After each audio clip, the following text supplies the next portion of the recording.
everyone, welcome to my channel School Lessons. നമ്മൾ ഈ വീഡിയോയിൽ പറയുന്നത് 5ാം ക്ലാസ്സിൻ്റെ അടിസ്ഥാന ശാസ്ത്രം വിഷയത്തിൻ്റെ പ്രീവിയസ് ഇയർ ക്വസ്റ്റ്യൻ പേപ്പറാണ്.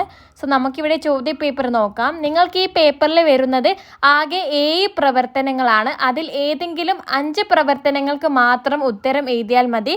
എന്നാൽ നിങ്ങൾ ഉത്തരം എഴുതുന്ന ഈ 5 പ്രവർത്തനങ്ങളിലെയും മുഴുവൻ ചോദ്യങ്ങൾക്കും നിങ്ങൾ ഉത്തരം എഴുതണം. ഓരോ പ്രവർത്തനത്തിനും 5 സ്കോർ വീതമാണ് നൽകിയിരിക്കുന്നത്. പ്രവർത്തനം 1, കുഞ്ഞുങ്ങളെ പ്രസവിച്ച് പാലൂട്ടി വളർത്തുകയാണ് സസ്തനികൾ. ഇവയുടെ സവിശേഷതയിൽ പെടാത്തതേത്? നമുക്കിതിൻ്റെ ഉത്തരം പറയുന്നതിന് മുൻപേ ആയിട്ട് നിങ്ങളുടെ ടെക്സ്റ്റ് ബുക്കിൽ സസ്തനികളെ കുറിച്ച് പറയുന്ന ഭാഗം ഒന്ന് നോക്കാം. നിങ്ങളുടെ ടെക്സ്റ്റ് ബുക്കിൽ 152-ാമത്തെ പേജിൽ നൽകിയിട്ടുണ്ട്. കുഞ്ഞുങ്ങളെ പ്രസവിച്ച് പാലൂട്ടി വളർത്തുന്ന ജീവികളാണ് സസ്തനികൾ എന്ന് പറയുന്നത്. സസ്തനികൾക്ക് ഉദാഹരണമായിട്ടുള്ള ജീവികളുടെ ചിത്രങ്ങളുമാണ് ഇവിടെ നൽകിയിട്ടുള്ളത്. മുയൽ, പൂച്ച, നായ, പശു എന്നിവ അവയുടെ ഉദാഹരണങ്ങളായിട്ട് വരുന്നവയാണ്. ഇപ്പോൾ സസ്തനികൾ എന്താണെന്ന് നിങ്ങൾക്കൊരു ഐഡിയ കിട്ടിയല്ലോ. കുഞ്ഞുങ്ങളെ പ്രസവിച്ച് പാലൂട്ടി വളർത്തുന്ന ജീവികളാണ്. ഇവിടെ നിങ്ങൾക്ക് ടെക്സ്റ്റ് ബുക്കിൽ ഒരു പോയിന്റ് കാണാം. സസ്തനികളുടെ പ്രത്യേകതയാണ് അവർക്ക് ചെവിക്കുട ഉണ്ട്. ഓക്കെ, ഇത്രയും കാര്യങ്ങൾ നിങ്ങൾ മനസ്സിലാക്കി വെക്കുക. നിങ്ങൾക്ക് സസ്തനികളുടെ വേറെയും ജീവികളുടെ ചിത്രങ്ങൾ നൽകിയിട്ടുണ്ട്. തിമിംഗലം, ഡോൾഫിൻ, വവ്വാൽ, നീർനായ ഇവയൊക്കെ സസ്തനികളിൽ പെട്ടവയാണ്. നമുക്ക് ചോദ്യത്തിലേക്ക് തിരിച്ചു വരാം. ഇവിടെ ചോദിച്ചിട്ടുള്ളത് സസ്തനികളുടെ സവിശേഷതയിൽ പെടാത്തത് ഏതെന്നാണ്. ഒന്നാമത്തെ ഓപ്ഷൻ മുട്ട ഇടുന്നവയാണ്. ഒന്നാമത്തെ ഓപ്ഷൻ തന്നെ നിങ്ങൾ പറഞ്ഞേ ശരിയാണോ? അല്ല, തെറ്റാണ് അല്ലേ? കാരണം എന്താണ്? ഇവ കുഞ്ഞുങ്ങളെ പ്രസവിച്ച് പാലൂട്ടുന്നവയാണ്, മുട്ടയിടുന്നവയല്ല. സോ തെറ്റാണ് ഒന്നാമത്തെ ഓപ്ഷൻ. അടുത്തത് ഓപ്ഷൻ ബി, ചെവിക്കുടയുണ്ട്. ശരിയാണല്ലേ? നമ്മൾ പറഞ്ഞു ചെവിക്കുടയുണ്ട്. ബി ശരിയായിട്ടുള്ള സവിശേഷതയാണ്. സി, ശരീരം രോമാവൃതമാണ്. അതെ, നിങ്ങൾ മുയലിൻ്റെയും പൂച്ചയുടെയും പശുവിൻ്റെയൊക്കെ ചർമ്മം ശ്രദ്ധിച്ച് ശരീരം ശ്രദ്ധിച്ച് രോമാവൃതമാണല്ലേ, രോമങ്ങളുണ്ട്. അതുകൊണ്ട് സിയും ശരിയായിട്ടുള്ള സവിശേഷതയാണ്. ഡി, കുഞ്ഞുങ്ങളെ പ്രസവിച്ച് പാലൂട്ടി വളർത്തുന്നു. അതും ശരിയാണ്. അതിനെയാണല്ലോ നമ്മൾ സസ്തനികൾ എന്ന് പറയുന്നത്. സോ ഇവിടെ തെറ്റായിട്ടുള്ളത് മുട്ടയിടുന്നവയാണ് എന്ന സവിശേഷതയാണ്. അതാണ് നമ്മുടെ ശരിയായിട്ടുള്ള ഉത്തരം. നമ്മളോട് ചോദിച്ചിട്ടുള്ളത് സവിശേഷത അല്ലാത്തത് എന്നാണ്. അല്ലാത്തത് ഏതാണ്? മുട്ടയിടുന്നവയാണ്. ഓപ്ഷൻ എ ആണ്. അടുത്തത് ബി ചോദ്യം. ഉഭയജീവികളെ പറ്റി നിങ്ങൾ മനസ്സിലാക്കിയിട്ടുണ്ടല്ലോ. ഇവയുടെ സവിശേഷതകൾ എന്തെല്ലാം? ഒരെണ്ണം താഴെ നൽകിയിരിക്കുന്നു. മറ്റു 2 കൂടി എഴുതുക. ഉഭയജീവികൾ എന്ന് പറഞ്ഞാൽ വെള്ളത്തിലും കരയിലും ജീവിക്കുന്നവയാണ്. ഉദാഹരണത്തിന് നമുക്ക് പറയാം തവള. ഉഭയജീവികളെ പറ്റി ഇവിടെ പറയുന്നുണ്ട്. ജീവിത ചക്രത്തിൻ്റെ ആദ്യഘട്ടം പൂർണ്ണമായും ജലത്തിലാണ് ഇവർ ജീവിക്കുന്നത്. വളർച്ച എത്തിയ ഞങ്ങൾ കരയിലും വെള്ളത്തിലുമായി ജീവിക്കുന്നു. ഞങ്ങളെ ഉഭയജീവികൾ എന്നാണ് വിളിക്കുന്നത്. ഞങ്ങൾ നട്ടെല്ലുള്ളവയാണ്. സോ അതിൻ്റെ പ്രത്യേകത നമുക്ക് എന്ത് എഴുതാം? കരയിലും വെള്ളത്തിലും ജീവിക്കുന്നു, നട്ടെല്ലുള്ളവയാണ്. പിന്നെ എന്ത് എഴുതാം? മുട്ടയിടുന്നു. പിന്നെ ത്വക്ക് മൃദുവും ഈർപ്പമുള്ളതുമാണ്. തവളയുടെ ശരീരമൊക്കെ നിങ്ങൾ ശ്രദ്ധിച്ചില്ലേ? തൊടുമ്പോൾ ഒരുമാതിരി വയുപ്പയുപ്പ്, ഒരുമാതിരി മൃദുലമുള്ളതായിരിക്കും അല്ലേ? സോ അങ്ങനെയാണ് ഇതിൻ്റെ ഈ പ്രത്യേകതകൾ എന്ന് പറയുന്നത്. ഇതൊക്കെ നിങ്ങൾ പഠിച്ചു വെക്കുക. അടുത്തത് സി ചോദ്യമാണ്. തവളയുടെ മുട്ട വിരിഞ്ഞുണ്ടാകുന്നത് വാൽമാക്രിയാണ്. ഈ പ്രതിഭാസത്തിന് പറയുന്ന പേരെന്ത്? ഈ പ്രതിഭാസം കാണിക്കുന്ന മറ്റൊരു ജീവിയുടെ പേരെഴുതുക. തവളകളുടെ മുട്ട വിരിഞ്ഞുണ്ടാകുന്ന തവള കുഞ്ഞുങ്ങൾക്ക് പറയുന്ന പേരാണ് വാൽമാക്രി എന്ന്. ഇതിനുള്ള ഈ ഒരു രൂപമാറ്റത്തിനുള്ള ഈ ഒരു പ്രതിഭാസത്തിൻ്റെ പേരാണ് രൂപാന്തരണം, മെറ്റഫോർസിസ് എന്നുള്ളത്. സോ ഈ ഒരു പ്രക്രിയയുടെ പേരെന്താണ്? രൂപാന്തരണം. ഇനി നിങ്ങളോട് മറ്റൊരു ജീവിയുടെ പേര് എഴുതാൻ പറഞ്ഞിട്ടുണ്ട്. നമുക്ക് എഴുതാം എന്ത്? പാറ്റകൾ. ഒരു പ്രതിഭാസത്തിലൂടെ കടന്നു പോകുന്നവയാണ്. നിങ്ങളോട് ചിലപ്പോൾ ഈ ഒരു ചിത്രം തന്നിട്ട് പൂർത്തിയാക്കാനൊക്കെ നൽകാം. സോ ഇവിടെ പാറ്റകളുടെ മുട്ടയാണിത്. മുട്ടയെ വിരിഞ്ഞുണ്ടാകുന്ന പാറ്റയുടെ കുഞ്ഞുങ്ങൾക്ക് പറയുന്ന പേരാണ് നിംഫ് എന്ന്. വീണ്ടും പിന്നെ പൂർണ്ണ വളർച്ച എത്തിയ പാറ്റ. ഇതൊരു ലൈഫ് സൈക്കിളാണ്, ഒരു ചക്രമാണ്. ഈ ചിത്രം ഒന്ന് നിങ്ങൾ മനസ്സിലാക്കി വെക്കണേ. സോ ഇവിടെ നമ്മൾ ഉത്തരം എന്താണ്? പ്രതിഭാസത്തിൻ്റെ പേര് രൂപാന്തരണം എന്നാണ്. മറ്റൊരു ജീവിയുടെ പേര് പാറ്റകൾ. അടുത്തത് പ്രവർത്തനം 2. പല ഉരകജീവികളുടെയും എണ്ണം കുറയുകയും വംശനാശം സംഭവിക്കുകയും ചെയ്യുന്നതിൻ്റെ പ്രാഥമിക കാരണം താഴെ പറയുന്നവയിൽ ഏതാണ്? എന്താണ് ഉരകജീവികൾ എന്ന് പറഞ്ഞാൽ? ഇഴഞ്ഞ് ജീവിക്കുന്നവയാണ് അല്ലേ? ഇതൊക്കെയാണ് ഉരകജീവികളുടെ ചിത്രങ്ങൾ എന്ന് പറയുന്നത്. പാമ്പ്, പല്ലി, ആമ, മുതല എന്നിവയൊക്കെ ഇതിൽപ്പെട്ടതാണ്. ഇവയെല്ലാം മുട്ടയിട്ട് കുഞ്ഞുങ്ങളെ വിരിയിക്കുന്നവയാണ്. അത് ഇതിൻ്റെ ഉരകജീവിയുടെ ഒരു പ്രത്യേകത എഴുതാൻ പറഞ്ഞാൽ എഴുതാൻ പറ്റിയതാണ്. എന്താണ്? മുട്ടയിട്ട് കുഞ്ഞുങ്ങളെ വിരിയിക്കുന്നവയാണ്. ഇവിടെ ചോദ്യം അതല്ല, ഇവയുടെ നാശത്തിന് കാരണം എന്താണെന്നാണ്. ശരിയായിട്ടുള്ള ഉത്തരം ഓപ്ഷൻ എ, ആവാസ വ്യവസ്ഥയുടെ നാശം ആണ്. അടുത്തത് ബി ചോദ്യം, താഴെ കൊടുത്തിരിക്കുന്ന ജീവികളെ കൂട്ടങ്ങളാക്കുക. മുയൽ, പാമ്പ്, പല്ലി, പശു എന്നിവയാണ് നിങ്ങൾക്ക് ഉദാഹരണങ്ങളായിട്ട് നൽകിയിട്ടുള്ളത്. ഒരു തലക്കെട്ട് നൽകിയിട്ടുണ്ട് ഇവിടെ, സസ്തനികൾ എന്ന്. രണ്ടാമത്തെ കോളത്തിന് തലക്കെട്ട് എഴുതണം. സസ്തനികളിൽ വരുന്ന ഉദാഹരണമാണ് എന്ത്? നമ്മൾ പറഞ്ഞു മുയൽ, പിന്നെ പശു. സോ നിങ്ങൾ സസ്തനികളുടെ താഴെ നിങ്ങൾ മുയൽ, പശു എന്ന് എഴുതി കൊടുക്കാം. അടുത്തത് പാമ്പ്, പിന്നെയോ പല്ലി എന്നിവയൊക്കെ എന്തിൽപ്പെട്ടതാണ്? ഉരകങ്ങളിൽപ്പെട്ടതാണ്. സോ നിങ്ങൾ അവിടെ തലക്കെട്ടായിട്ട് ഉരകങ്ങൾ എന്ന് കൊടുക്കുക. അതിൽ പാമ്പല്ലാതെ മറ്റേതാണ് വരുന്നത്? പല്ലി. പല്ലിയും എഞ്ഞ് ജീവിക്കുന്നവയാണ്. സോ നിങ്ങൾ അവിടെ പല്ലി എന്നും എഴുതി കൊടുക്കുക. അടുത്തത് സി ചോദ്യം, പാമ്പ് കടിയേറ്റാൽ ആശുപത്രിയിൽ എത്തിക്കുന്നതിന് മുൻപ് ശ്രദ്ധിക്കേണ്ട കാര്യങ്ങൾ എന്തെല്ലാം? ഇത് ടെക്സ്റ്റ് ബുക്കിൽ 151 പേജിൽ നൽകിയിട്ടുണ്ട്. പാമ്പ് കടിയേറ്റാൽ കടിയേറ്റ ഭാഗത്ത് മുറിവുണ്ടാക്കുകയോ വിഷം വലിച്ചെടുക്കാൻ ശ്രമിക്കുകയോ ചെയ്യരുത്. കടിയേറ്റയാളെ പരിഭ്രമിപ്പിക്കരുത്. സമാധാനിപ്പിച്ച് ശാന്തത പാലിക്കാൻ സഹായിക്കണം. ഉടനെ ആശുപത്രിയിൽ എത്തിക്കണം. അടുത്തത് പ്രവർത്തനം 3, നാവിൻ്റെ ആരോഗ്യത്തിനായി നാം ശ്രദ്ധിക്കേണ്ട കാര്യങ്ങൾ എന്തെല്ലാം? ഇതേ ചോദ്യവും ഉത്തരവും തന്നെ ടെക്സ്റ്റ് ബുക്കിലുണ്ട്. നാവിൻ്റെ ആരോഗ്യത്തിനായി നാം എന്തെല്ലാം ശ്രദ്ധിക്കണം? ചൂടോ തണുപ്പോ അധികമുള്ള വസ്തുക്കൾ കഴിക്കരുത്. ശക്തിയായി നാവ് വടിക്കരുത്. അടുത്തത് ബി ചോദ്യം, ഏറ്റവും വലിയ ജ്ഞാനേന്ദ്രിയം ഏത്?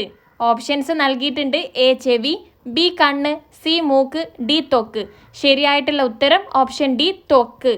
പ്രവർത്തനം 4, താഴെ കൊടുത്തിരിക്കുന്ന സസ്യങ്ങളെ നടീൽ വസ്തുക്കളുടെ അടിസ്ഥാനത്തിൽ കൂട്ടങ്ങളാക്കുക. അതായത് നമ്മൾ ഓരോ സസ്യത്തിലെയും പല രീതിയിലാണല്ലേ നടന്നത്. ചിലർ അവരെ തണ്ടുകൾ ഉപയോഗിച്ചിട്ടാണ് ചില സസ്യങ്ങൾ നാം നടന്നത്. ചിലത് വിത്തുകൾ ഉപയോഗിച്ചിട്ടാണ് നടന്നത്. ഇവിടെ താഴെ നിങ്ങൾക്ക് കുറച്ച് സസ്യങ്ങളുടെ ചിത്രങ്ങളും അവയുടെ പേരുകളും നൽകിയിട്ടുണ്ട്. വെണ്ട, മരിച്ചീനി, ചെമ്പരത്തി, നെല്ല്, ചീര, റോസ്. താഴെ നിങ്ങൾക്ക് ഒരു കോളം നൽകിയിട്ടുണ്ട്. തണ്ട് നട്ടുണ്ടാക്കുന്നവ. തണ്ട് നട്ടിട്ടുണ്ടാക്കുന്ന സസ്യങ്ങളുടെ പേരാണ് അവിടെ എഴുതേണ്ടത്. ചെമ്പരത്തി എന്ന് നൽകിയിട്ടുണ്ട്. നമുക്ക് എന്ത് എഴുതാം? റോസ് എഴുതാം. പിന്നെ മരിച്ചീനി എഴുതാം. അടുത്തത് ഹെഡിങ് ആയിട്ട് തലക്കെട്ടായിട്ട് നിങ്ങൾ നൽകേണ്ടത് വിത്ത് നട്ടുണ്ടാക്കുന്നവ എന്നതാണ്. അതിൽ വരുന്നതാണ് നെല്ല്, വെണ്ട, പിന്നെ ചീര. അടുത്തത് ബി ചോദ്യം, വിത്തുകൾ ഒരു സസ്യത്തിൻ്റെ ചുവട്ടിൽ തന്നെ വീണ് മുളച്ചാൽ തൈച്ചെടികൾക്ക് ശരിയായി വളരാൻ കഴിയില്ല. വ്യത്യസ്തമായ വിത്ത് വിതരണ രീതികൾ എന്തെല്ലാം? വിത്ത് വിതരണത്തെ പറ്റിയും അവയുടെ പല രീതികളെക്കുറിച്ചും നമ്മൾ പഠിച്ചിട്ടുള്ളതാണ്. സോ ഇവിടെ ഒരു മാർഗം, ഒരു മെത്തേഡ് നൽകിയിട്ടുണ്ട്. കാറ്റിലൂടെ വിത്ത് വിതരണം നടത്തുന്ന സസ്യമാണ് അപ്പൂപ്പൻ താടി. ഈ ഒരു മാർഗം നമുക്ക് എഴുതാം. വെള്ളത്തിലൂടെ വിത്ത് വിതരണം ചെയ്യുന്ന സസ്യങ്ങൾക്ക് ഉദാഹരണമാണ് തെങ്ങ്. പിന്നെ നമുക്ക് എഴുതാം പക്ഷികൾ വഴി അല്ലെങ്കിൽ മൃഗങ്ങൾ വഴി. നമ്മുടെ മാങ്ങ, ഫ്രൂട്ട്സ് ഒക്കെ ഉണ്ടാവില്ലേ, പേരൊക്കെ, അതുപോലെയുള്ള പഴങ്ങളുടെ സസ്യങ്ങളൊക്കെ വിത്ത് വിതരണം പക്ഷികളിലൂടെയും മൃഗങ്ങളിലൂടെയാണ്. പിന്നെ നമുക്ക് എഴുതാം പൊട്ടിമുളച്ച്. ഈ വെണ്ടയ്ക്കൊക്കെ പൊട്ടിമുളച്ചുണ്ടാവുന്നതാണ്. സോ ഇത്രയുമാണ് നമ്മൾ പഠിച്ചിട്ടുള്ള വിത്ത് വിതരണത്തിൻ്റെ വ്യത്യസ്തമായിട്ടുള്ള രീതികൾ. ഇതിലേതെങ്കിലും 2 എണ്ണം നിങ്ങൾ ഇവിടെ എഴുതി കൊടുത്താൽ മതി. അടുത്തത് സി ചോദ്യം, അപ്പൂപ്പൻ താടിയുടെ വിത്ത് വിതരണത്തിന് സഹായിക്കുന്ന അനുകൂലനം ഏത്? അപ്പൂപ്പൻ താടി കാറ്റിലൂടെ വിത്ത് വിതരണം നടത്തുന്ന സസ്യമാണ്. അതിനെ വിത്ത് വിതരണത്തിന് സഹായിക്കുന്ന അനുകൂലനം രോമം പോലെയുള്ള ഭാഗങ്ങൾ. ഉത്തരം സി ആണ്. അടുത്തത് പ്രവർത്തനം 5, ജലം അമൂല്യമാണ്, അത് പാഴാക്കരുത്. ജലത്തിന് ഏത് സവിശേഷത മൂലമാണ് ജലം പൈപ്പിലൂടെ കടന്നു പോകുന്നത്? വെള്ളത്തിന് 3 അവസ്ഥകളുണ്ടല്ലേ. അതിൻ്റെ ദ്രവാവസ്ഥയാണ് വെള്ളത്തിനെ പൈപ്പിലൂടെ ഒഴുകാൻ വേണ്ടിയിട്ട് സഹായിക്കുന്നത്. അടുത്തത് ബി ചോദ്യം, പല രീതിയിലുള്ള ജലസംരക്ഷണ മാർഗങ്ങളുണ്ട്. ഏതെങ്കിലും 3 എണ്ണം എഴുതുക. നമുക്ക് എങ്ങനെയൊക്കെ ജലം സംരക്ഷിക്കാം? പൈപ്പുകളും ടാങ്കുകളും കേടുവരാതെ സംരക്ഷിക്കുക. മഴവെള്ളം ശേഖരിക്കുക. ജലം മിതമായി ഉപയോഗിക്കുക. അടുത്തത് സി ചോദ്യം, താഴെ കൊടുത്തിട്ടുള്ളവയിൽ ജലത്തിൻ്റെ ഖരാവസ്ഥ ഏത്? ശരിയായിട്ടുള്ളത് ഏതാണ്? ഖരാവസ്ഥ ഐസ് ആണ്. ഓപ്ഷൻ ഡി ആണ് ശരി. പ്രവർത്തനം 6, കത്താൻ വായു ആവശ്യമുണ്ടെന്ന് തെളിയിക്കുന്ന ഒരു പരീക്ഷണം നിങ്ങൾ ക്ലാസ്സിൽ ചെയ്തതാണല്ലോ. ഈ പരീക്ഷണത്തിന് തീപ്പെട്ടി കൂടാതെ മറ്റെന്തെല്ലാം സാമഗ്രികൾ ആവശ്യമാണ്? നമുക്ക് എന്ത് വേണം? ഒരു മെഴുകുതിരി വേണം. പിന്നെ അടച്ചു വെക്കാൻ പറ്റിയിട്ടുള്ള ഒരു ഗ്ലാസ് പാത്രം വേണം. അടുത്തത് ചോദ്യം, ഇതുപയോഗിച്ചുകൊണ്ട് കത്താൻ വായു ആവശ്യമാണ് തെളിയിക്കുന്നതിനുള്ള പരീക്ഷണ കുറിപ്പ് തയ്യാറാക്കുക. ഇങ്ങനെയാണ് പരീക്ഷണം ചെയ്യേണ്ടത്. ആദ്യം മെഴുകുതിരി എടുക്കുക, എന്നിട്ട് അത് കത്തിക്കുക, എന്നിട്ട് ഒരു ഗ്ലാസ് പാത്രം കൊണ്ട് അത് അടച്ചു വെക്കുക. കുറച്ച് സമയത്തിന് ശേഷം നിരീക്ഷിക്കുക. എന്താണ് നിരീക്ഷണം? തീ അണഞ്ഞു പോവും. കാരണം എന്താണ്? കത്താൻ വേണ്ടിയിട്ട് വായു ആവശ്യമാണ്. അടച്ചു വെച്ചത് കാരണം വായു കടക്കുകയില്ല, അതുകൊണ്ടാണ് തീ അണഞ്ഞു പോയത്. ഇത്രയും കാര്യങ്ങളാണ് നിങ്ങൾ അവിടെ എഴുതി കൊടുക്കേണ്ടത്. അടുത്ത ചോദ്യം സി, താഴെ കൊടുത്തവയിൽ പുതുക്കാൻ കഴിയാത്ത ഊർജ്ജ സ്രോതസ്സുകൾ ഏതെല്ലാം? പുതുക്കാൻ കഴിയാത്തത് എന്ന് പറഞ്ഞാൽ നമുക്ക് വീണ്ടും വീണ്ടും നിർമ്മിക്കാൻ പറ്റാത്തതാണ്. ഉത്തരം പെട്രോളും കൽക്കരിയുമാണ്.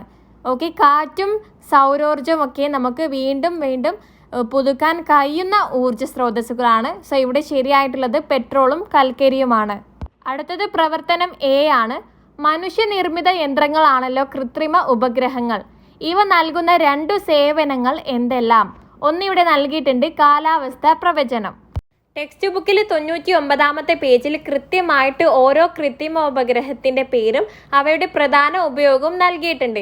ഇവിടെ നിങ്ങളോട് ഏതെങ്കിലും 2 ഉപയോഗങ്ങൾ എഴുതാനാണ് പറഞ്ഞിട്ടുള്ളത്. സോ നിങ്ങൾക്ക് ഇവിടെ വാർത്താവിനിമയം, വിദ്യാഭ്യാസം, ഗതി നിർണ്ണയം ഏതെങ്കിലും 2 എണ്ണം എഴുതാൻ പറ്റുന്നതാണ്. ഇനി നിങ്ങളോട് ചിലപ്പോൾ എക്സാമിന് കൃത്രിമ ഉപഗ്രഹത്തിൻ്റെ പേര് നൽകിയിട്ടുള്ളത് അതിൻ്റെ പ്രധാന ഉപയോഗം ചോദിച്ചാൽ നിങ്ങൾ ഓരോന്നിൻ്റെയും പഠിച്ച് വെക്കേണ്ടതാണ്.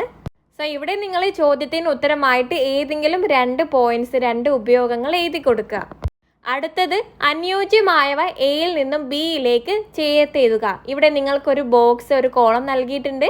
അത് യോജിച്ചത് വരച്ച് ചേർക്കാനാണ് പറഞ്ഞിട്ടുള്ളത്. ഒന്നാമത്തത് സൂര്യൻ സ്വയം പ്രകാശിക്കുന്നുണ്ട്.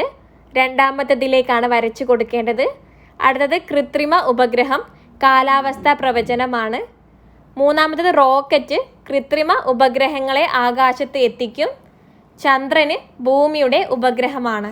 അടുത്തത് സി ചോദ്യം, അറിയാത്ത വഴിയിലൂടെ യാത്ര ചെയ്യുമ്പോൾ ലക്ഷ്യസ്ഥാനത്തെത്താൻ സഹായിക്കുന്ന മാർഗം. ഇത് എല്ലാവർക്കും അറിയുന്ന ഉത്തരമാണ് അല്ലേ? ഏതാണ്?